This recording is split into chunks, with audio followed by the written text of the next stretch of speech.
ब्लगमा आउनेपछि hello guys good morning it's मुक्तिनाथमा छौँ हामी मुक्तिनाथ भगवानको हामीले दर्शन गरेर आइसक्यौँ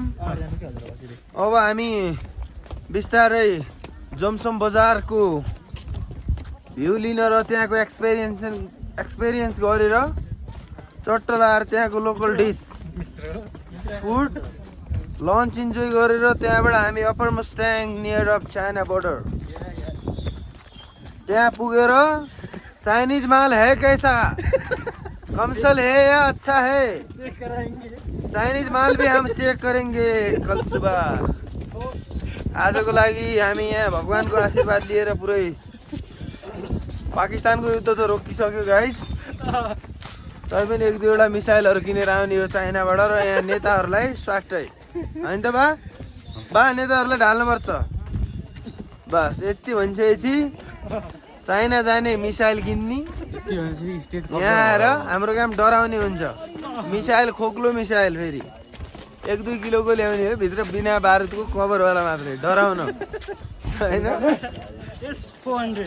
माओवादी नडरायो भने अरू त डराउला नि अरूले त देखाएको छैन नि त जय मुक्तिनाथ चेन्ज भइयो जय मुक्तिनाथ आमाहरू ठिक छ नि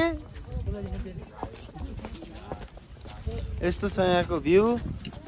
अनि यहाँ दर्शन मैत्री विश्राम स्थल पनि रहेको छ वाउ कस्तो राम्रो छ ढिलो भइसक्यो भोक पनि लागिसक्यो खै यादव छोड त एन्ड अझै हामी तल त छ लगभग 100 मिटर होला होइन 100 मिटर तल छ अझै बाटो बडा रमाइलो हुँदो रहेछ तल आउँदाखेरि है बाई बाई छोरो क्युट आमा कताबाट आउनुभयो कहाँदेखि आउनुभयो आमा आमाको यहाँ इन्भाइरोमेन्टले अहिले सास नै रोकिसक्यो कि उहाँ मौन व्रतमा भन्ने कुरो हामीले बुझेनौँ ठिक छ पोसिबिलिटी छ यादव तिमीलाई कस्तो फिल भइरहेको छ कुल हो कुल भनेपछि हाम्रो यादव सरले नवरत्न तेल लगाएर टाउकोलाई कुल गरिसक्नु भएको छ अनि धेरै राम्रो यात्रा छ एकचोटि आउनै पर्ने जस्तो ठाउँ छ जस्तो होइन आउनै पर्ने ठाउँ हो अनिवार्य रूपमा आउनु होला घुम्नु होला दर्शन गर्नु होला यतातिर सबै मान्छेहरू यसरी बसिराख्नु भएको छ होइन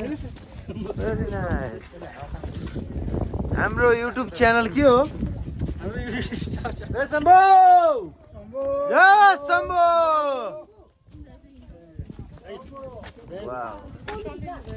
आहा कति राम्रो गुडी लगेर खुसी हुन्थ्यो ठिकै छ अहिले म एक्लै ठिक छु ए राख्नु दे ठाउँ छैन के